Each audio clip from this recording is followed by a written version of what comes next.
In front of me is OnePlus Nord 5, and today I would like to show you how you can select and delete multiple photos at once.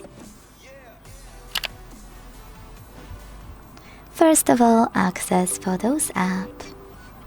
Now tap on Photos or Albums to find all of your pictures to get rid of. If you want to delete them from Photos section, hold 1 and use those icons at the top right corners to select multiple right away. If you want to delete them from albums, do exactly the same, just instead of those icons, hit Select All, also at the top right corner.